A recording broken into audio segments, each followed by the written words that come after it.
그리스도인이 된 사람과 그리스도인이 아닌 친구가 서로 대화를 나누고 있었습니다. 그래, 자네 그리스도인이 됐다지? 그러면서 그리스도인 된 친구에게 물으니까 그렇다네. 그럼 그리스도에 대해서 많이 알겠구만. 내가 한번 좀 물어보세. 삼위일체에 대해서 아는가? 설명 좀 해보게. 그러니까 글쎄 난 잘 모르겠는데. 그러면 예수님은 설교를 몇 차례나 했는 줄 아는가? 잘 모르겠네. 그럼 수많은 사이비 종파들은 어떻게 되지? 글쎄 나도 마음이 아프긴 하지만 잘 모르겠네. 아니 그리스도인이 되었다고 하고선 그리스도에서 아는 것이 자네는 없잖아. 자네 말이 맞네. 아닌 게 아니라 나는 별로 아는 게 없네. 부끄럽네. 하지만 이 사실 하나만은 분명히 알고 있지. 내가 3년 전에 그리스도인이 아니었을 때 난 주정뱅이였고 빚도 많았고 내 가정은 산산조각이 돼가고 있었지. 저녁마다 처자식들은 내가 집에 오는 것을 무서워했지. 그러나 이제 술도 끊고 빚도 갚았고 우리의 가정은 참으로 화목해졌네. 저녁마다 아이들은 목이 빠져라고 내가 오는 것을 기다리고 있거든. 이게 모두 그리스도가 나에게 이루어 주신 것일세. 또한 나는 지독한 죄인이라는 것과 그럼에도 불구하고 주님이 나를 이 세상에서 가장 사랑하신다는 것은 분명히 알게 됐네. 어느 예화집에서 읽었습니다. 예수님 이후 기독교 역사 가운데 가장 놀랍고 극적 변화를 받은 사람이 오늘 여기 나오는데 바울입니다. 바울의 원래 이름은 사울이었습니다. 그 사람의 신앙 고백과 간증이 오늘 본문에 소개됩니다. 물론 신앙 고백은 나오지는 않는다 볼 수 있지만 간증이 두드러지게 나옵니다. 바울은 이 본문에서 자신의 회심을 자세하게 설명을 합니다. 즉 예수님을 만나기 이전의 나의 모습, 예수님을 만나게 된 경위, 그리고 예수님을 만나고 난 후에 변화된 나, 이렇게 세 부분으로 우리는 분류해서 오늘 본문을 살필 수가 있습니다. 자, 그는 자그마치 기독교인들을 박해하는데 얼마나 열심이었던지 대제사장으로부터 공문을 받아가지고 다메섹에 올라가는 지금의 다마스커스라고 하는 저 레바논의 수도입니다. 거기까지 내가 가려고 지금 가는 중이었습니다. 그런데 오정쯤에 빛보다 더 밝은 빛 앞에 자기가 거꾸로 지게 되고 거기서 부활하신 주를 만나게 된 이야기가 6절로 10절에 소개됩니다. 오늘 우리는 이 바울이 예수 그리스도를 만나서 사명을 받아 사도가 된 이후로 그는 어디서든지 이 자기가 만난 예수 그리스도를 간증하는 것을 좋아했습니다. 우리는 사도적 계승자가 되는 교회라는 제목을 제가 이렇게 정해 보았는데, 자, 이 말씀이 무엇인가 이제 설명하며 나아가도록 하겠는데, 앞전에 제가 사도적 본질을 회복하는 교회 뭐 그렇게 했던가, 사도적 본질을 가진 교회가 돼야 한다, 이런 말씀을 아마 한 달 이전에 말씀을 드린 걸로 기억이 납니다. 자, 오늘날 이 사도적 계승이라는 말이 무엇인가에 대해서 우리는 이해해야 합니다. 사도직이라고 하는 것은 독특한 직입니다. 왜냐하면 예수 그리스도의 부활을 친히 목격하고 예수님으로부터 사명을 위임 받을 때 사도, 이 사도라는 말이 헬라어로는 보냄 받은 자, 아포스톨로스라는 단어를 쓰는데 직접 예수님으로부터 보냄을 받았다, 이런 단어입니다. 신사도 무슨 운동을 하는 사람들이 있어서 사이비로 이렇게 그 정제를 교단 차원에서 받았는데, 그 사람들은 오늘날도 여전히 사도가 존재한다, 기름 부음 받아서 우리가 사도적 사명을 감당하는 사도로 직접 우리는 위임받았다, 이걸 주장하고 있는 분들이 있는데, 우리는 사도직은 지금 더 이상 존재하지 않지만, 그러나 사도의 교훈과 사역은 여전히 남아있고 이 일이 계승되어야만 한다는 것입니다. 한스 퀸이라고 하는 로마 카톨릭의 신학자이지만 그가 하는 말에 의하면 오직 한 가지 기본적인 대답이 있는데, 소수의 개인이 아닌 모든 교회가 사도의 계승자다. 결국 우리는 사도적 교회를 고백하는 사람들이다. 전 교회는 사도들이 예수 그리스도의 복음을 선포하여 세상으로 불러 모은 하나님의 새 백성이다. 모든 교회는 사도들의 터 위에 세워진 성령의 전이다. 모든 교회는 사도의 사역으로 하나를 이룬 그리스도의 몸이다. 이런 말을 했습니다. 이 말은 매우 중요해서 우리가 음미해 볼 만한 가치가 있습니다. 어느 한 사람이나 어느 특정한 그룹이 나서서 사도의 계승자가 될 수 없습니다. 오늘날 목회자, 아니 감리교에서 말하는 감독, 무슨 총회장 뭐이 된다 할지라도, 어떤 은사 받은 자들이 있다 할지라도 결코 사도라 칭할 수는 없지만, 교회에 속한 모든 성도가 사도적 계승자, 그래서 제가 사도적이라고 표현을 했습니다. 사도 계승자가 아니라 사도적 계승자가 되는 이런 자격이 있습니다. 이런 의미에서 우리는 모든 교회가 유일한 계승자라는 말이 옳습니다. 그렇다면 무엇에 근거해서 우리가 계승이 되느냐 하는 문제가 대두됩니다.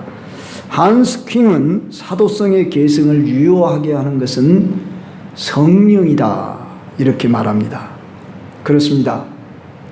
성령께서 임하였고 그들에게 사도로 예수님이 파송을 했습니다.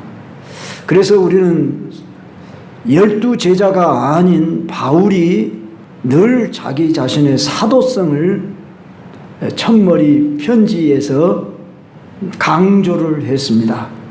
예수 그리스도의 종, 사도로 부르심을 받은 바울은, 그러면서 로마서에 예수 그리스도의 종이면서 자신은 사도다, 거기뿐만 아니라 그의 서신서에서 자기의 사도성을 그렇게 강조했습니다. 일부 사람들이 바울을 인정하지 않으려 할 때마다 자기는 그 사도성의 권위를 강조했던 것은 자기의 정체성, 그 사명이 무엇인지를 분명히 알았기 때문입니다. 성도 여러분, 오늘날 사도적 계승이 뭐냐 하면 사도들의 가르침과 교훈을 이어받아 교회를 세워나가며 성장해 나가는 것을 말합니다. 그래서 우리는 예수 그리스도의 복음이 사도들에게 전달되어졌고, 사도들이 또한 다른 사람들에게 제자 삼아서 그들로 하여금 전달되도록 했습니다. 사도의 직분은 없을지라도 오늘 이 시대는 사도적 계승을 이어나가야만 하는 것입니다. 그렇다면 어떻게 우리는 사도적 계승을 이어나갈 것이냐 할 때에, 바울은 자신이 직접 사도로 부름을 받았다고 하는 이 확신 속에서 복음을 전파했습니다. 사도란 복음을 전하는 일을 일차적인 사명으로 삼는 사람입니다. 복음의 주체는 예수 그리스도 아닙니까? 그런데 바울은 사도행전에만 보아도 자신이 어떻게 예수를 만나게 됐는가, 어떻게 변화됐는가, 이것을 3차례나 증거하고 있습니다. 물론 바울이 그렇게 증거한다기보다도 더 나아가서 사도행전을 기록한 사람이 누가입니다. 우리는 늘 착각을 합니다. 저도 이 말씀을 전하면서도 마치 사도행전을 읽으면 마치 바울이 쓴 것처럼 바울에 대한 이야기가 13장으로부터 28장에 걸쳐 많이 나오기 때문에 이 사도행전은 바울이 썼는가 보구나, 또는 베드로가 썼는가 보구나, 이런 생각이 얼른 들지만 누가는 예수님의 직접 제자 사도가 아니지만은 이 누가복음과 함께 후편으로 사도행전을 우리에게 전해주는데, 이 바울이 3차례나 공개적으로 자기의 예수 만나기 이전의 삶, 예수 만나게 된 경위, 그리고 예수 만난 후에 지금의 변화된 모습을 담대하게 증언하고 있는 걸 보게 됩니다. 우리는 여기서 교회의 역할이 무엇인가를 알아야 할 것입니다. 바울의 경우에 자신이 그리스도를 핍박하는 자였다는 것을 부끄럼 없이 오늘 본문 중에 4절 이하에 보면 내가 이 돌을 박해하여 사람을 죽이기까지 하며 남녀를 결박하여 옥에 넘겼다.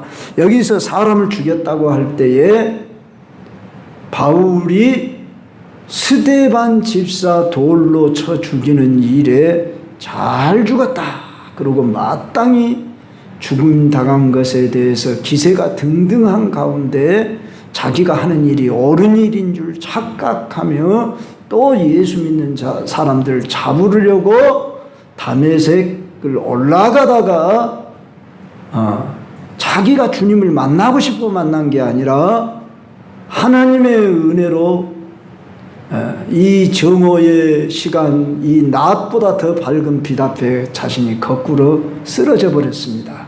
자기는 보이나 다른 사람들은 보이지 않는 가운데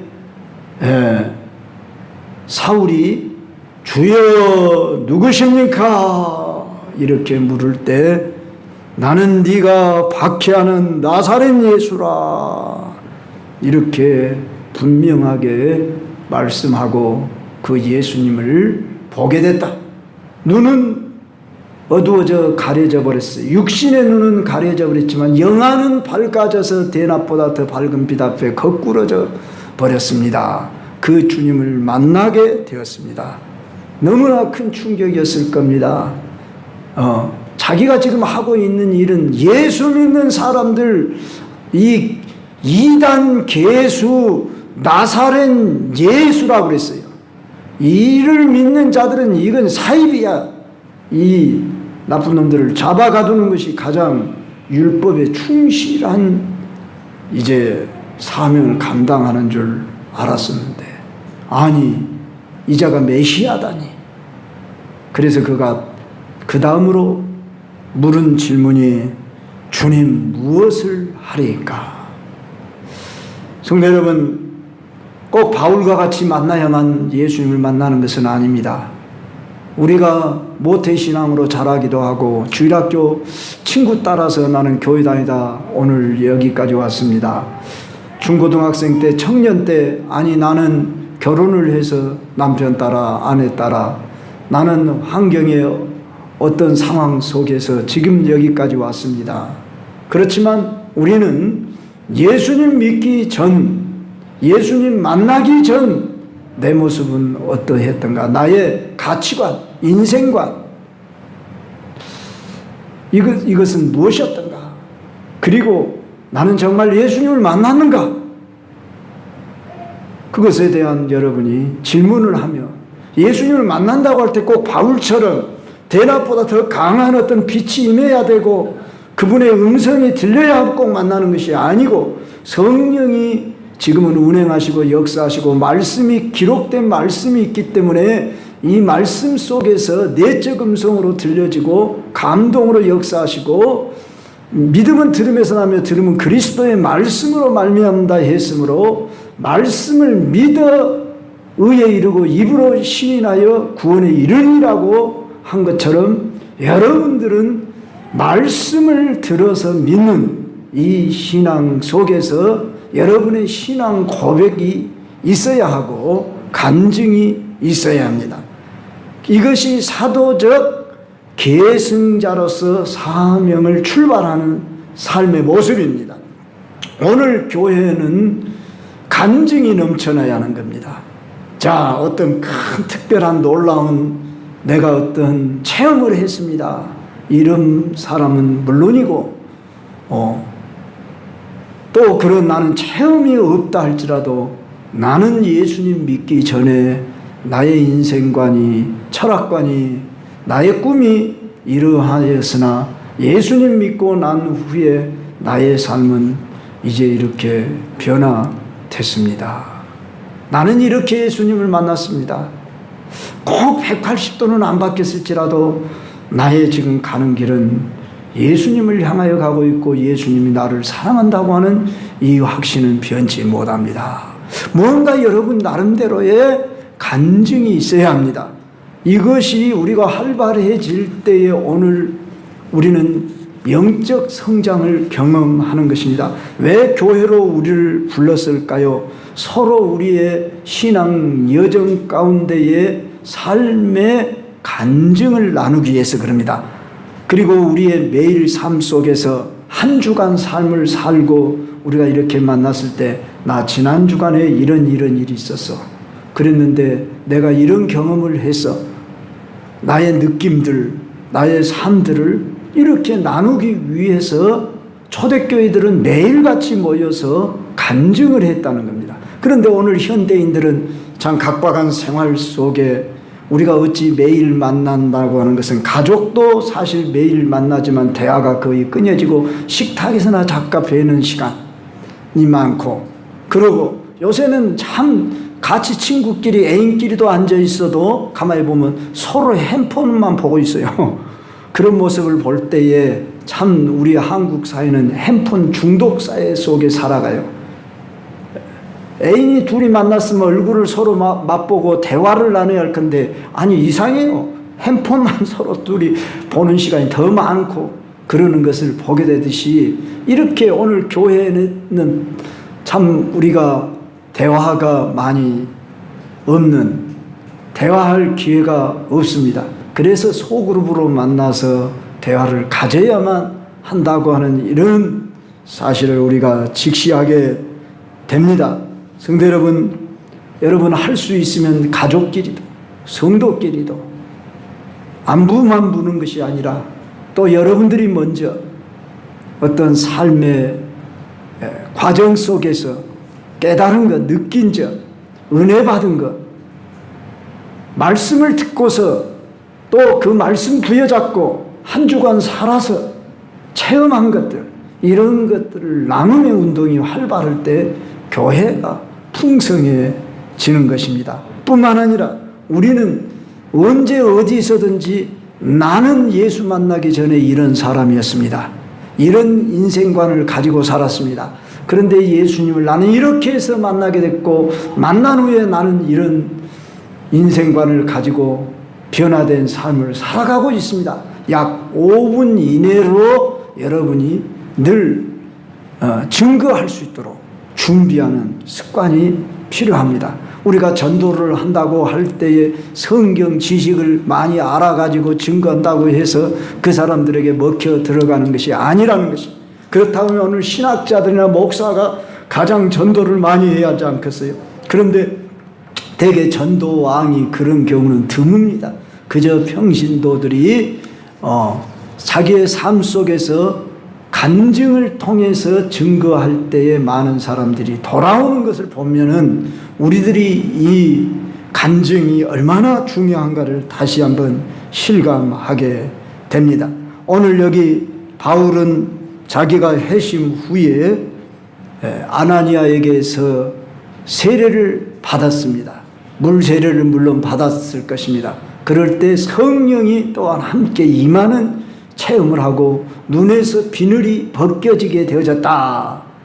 그렇게 표현을 하는 것입니다. 그전에는 육안으로만 보았던 눈이었는데 비늘이 벗겨졌다는 것은 영적인 안목으로 이 세계를 보게 됐다. 그런 말 아니겠습니까? 바울은 자신의 과거를 부끄러워하지 않았습니다. 사람을 나는 죽이는 데까지 열심내는 이런 사람이었습니다. 나는 예수님 만나기 전에 최고 학문을 받은 요새로 말하면은 서울대학교 대학원 박사과정을 나는 한 사람입니다. 그렇지만은 나는 이 모든 것을 다 배설물로 여겨버렸다고 저기 빌립보서에서는 그렇게 증거할 만큼 매주 예수 그리스도를 아는 지식이 가장 고상하기 때문이라 그렇게 고백했습니다. 갈라디아서에서는 오직 그리스도 예수 외에는 결코 나는 자랑할 것이 없다. 나의 학식 경험 모든 그 수도 생활 가말리엘 문화에서 최고 학문을 받았던 율법에 흠이 없는 자라고 했고 열심당원이었던 바리새인이었고 그러나 그 모든 것들을 다 배설물로 여겨버리고 이제 내가 예수 만난 후에 나는 이런 사람이 됐는데 여러분들 내가 결박된 것 외에 다 나와 같이 되기를 원합니다. 그러면서 오늘 부형들아 그러면서 지금 회중 앞에 자기의 삶을 간증하고 있는데 신앙 고백이 구체적이 이루어지지 못한 것은 이제 소동이 일어나서 그를 그냥 가만두지 않았습니다. 소리를 질러대면서 22절 이하에 보면 이러한 자는 세상에서 없애버리자 살려둘 자가 아니라 떠들며 옷을 던지고 티끌을 공중에 날렸다. 그래서 천부장이 바울을 영내로 데려가라 했다 그 말입니다. 성도 여러분이요, 여러분들 예수님을 여러분이 믿습니까? 그러면 다 아멘은 할 줄 압니다. 그런데 그분을 어떤 분으로 믿습니까? 예수님을 누구시라고 고백할 수 있습니까? 이렇게 물은다면 여러분 뭐라고 고백하겠습니까? 예수님의 하루는 저 가이사랴 빌립보 지방으로 제자들을 데리고 갔었습니다. 거기서 사람들이 나를 누구라 하느냐, 선지자 중에 하나라고 합디다, 엘리야라고 합디다, 에레미야라고 합디다, 이런 식으로 세상 사람들이 말한다고 그래서 그러면 너희들은 나를 누구라 하느냐 이 질문을 했습니다. 그럴 때 시몬 베드로가 주는 그리스도시여 살아계신 하나님의 아들입니다. 바요나 시몬아, 요나의 아들 시몬아, 네가 복 있는 자로다. 이것을 알게 하니는 혈육이 아니라 그러면서 너는 베드로라. 이 반석 위에 내 교회를 세우라. 이런 말씀을 했습니다. 베드로가 주는 그리스도시요 살아계신 하나님의 아들입니다. 이 고백이 있었습니다. 여러분도 이제 어떻게 주님을 믿는다고 고백하시겠습니까? 우리 제자훈련에 오늘 그 첫 과가 아마 진행될 건데 제가 우리 제자훈련에 참여하신 분들에게 고백을 다 들으려고 합니다. 성도 여러분이요, 교회는 성도들의 간증을 장려하는 곳이어야 합니다. 우리가 부끄러움 없이 내 신앙 고백을 할 수 없다면 왜 그런가?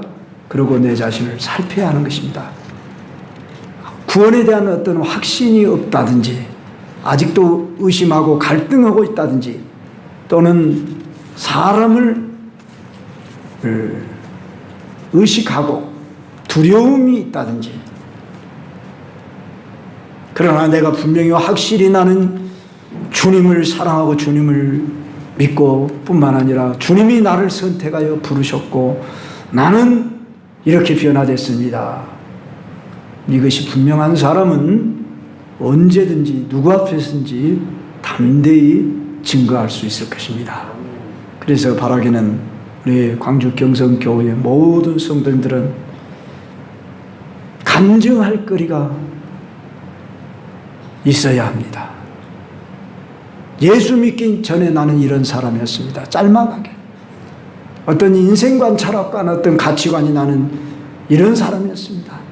나는 이렇게 예수님을 알게 되었습니다. 믿게 되었습니다. 또는 만나게 되었습니다. 체험하게 되었습니다. 그리고 나는 지금 예수님 믿고 지금 어떤 길을 가고 있습니다. 앞으로 나는 어떤 길을 갈 것입니다. 내가 이렇게 예수님 만나고 변화됐습니다.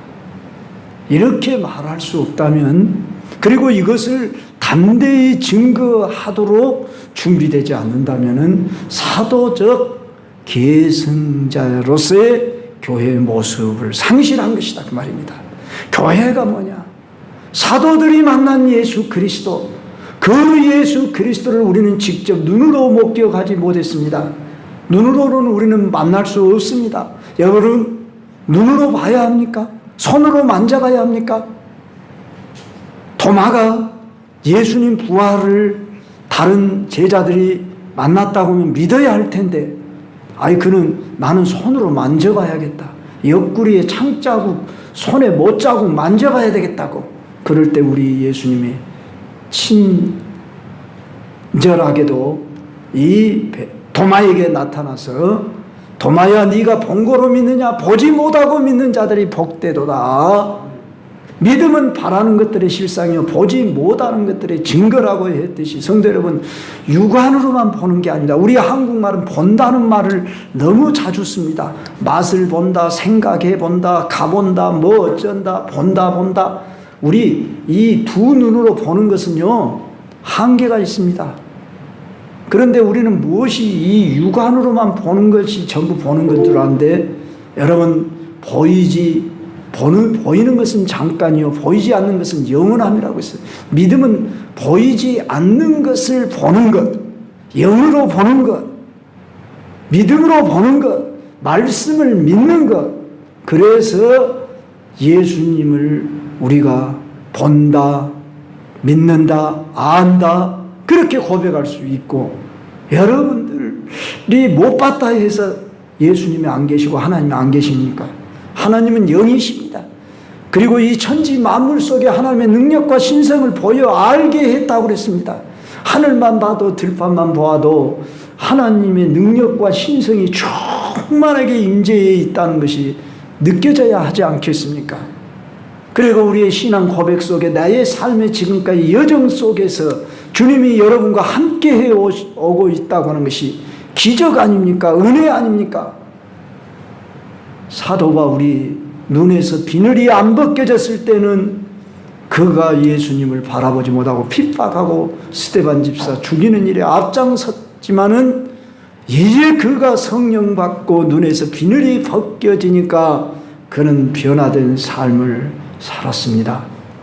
우리가 육안으로만 보려고 하는 게 아니라 말씀으로 보는 이런 안목이 열려지고 영 안에서 충만해져서, 이제 여러분들이 어디서든지 담대히 나는 예수님을 이렇게 만났어, 이렇게 증언할 수 없다면 뭔가 절름발이 신앙이 아니겠습니까? 부끄러운 신앙 생활의 모습을 바울은 하지 않겠다고, 내가 복음을 부끄러워하지 아니하노니 이 복음 모든 믿는 자에게 구원을 주시는 하나님의 능력이 됨이라. 첫째는 유대인에게, 또 하나 헬라인에게 그러다.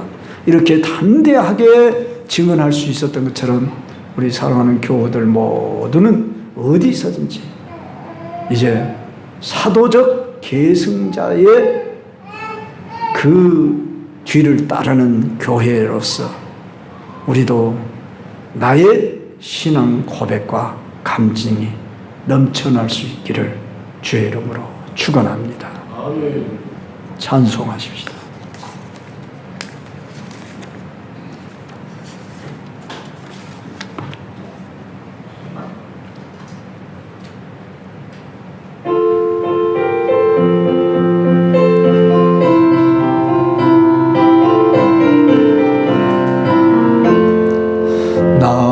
속죄함을 받은 한없는 기쁨을 다 헤아릴 수 없어서 늘 찬송합니다.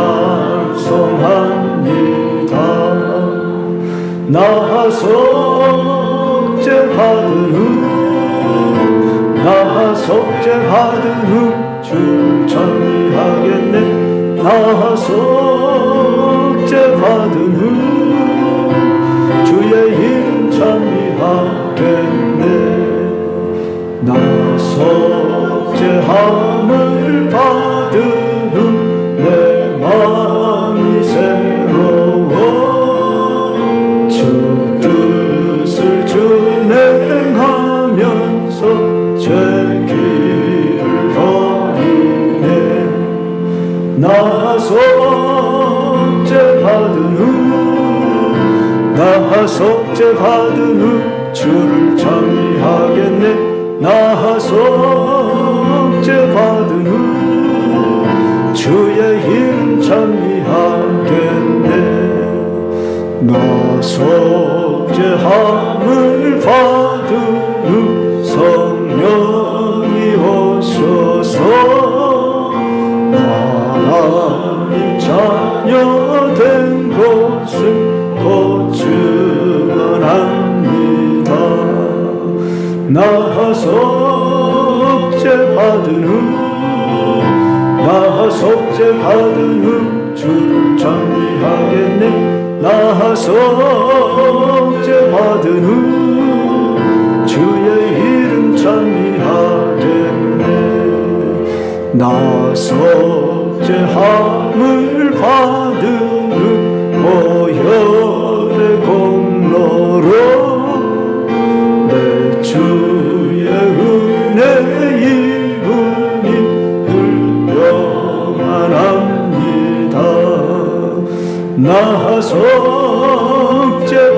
후 나 속죄받은 후 주를 찬미하겠네. 나 속죄받은 후 주의 이름 찬미하겠네. 오늘 말씀 듣고 우리는 사도적 계승자가 되는 교회라는 제목으로 말씀을 들었습니다. 사도적 계승자, 사도들이 받았던 그 말씀, 그 확신 속에 나도 살게 해 주십시오. 그러면서 내가 만난 예수, 내가 경험한 예수, 주님 나도 증거하며 살겠습니다. 이런 고백과 함께 여러분 이 시간 잠깐 1, 2분만 기도하고 제가 축복 기도로 예배 마치겠습니다.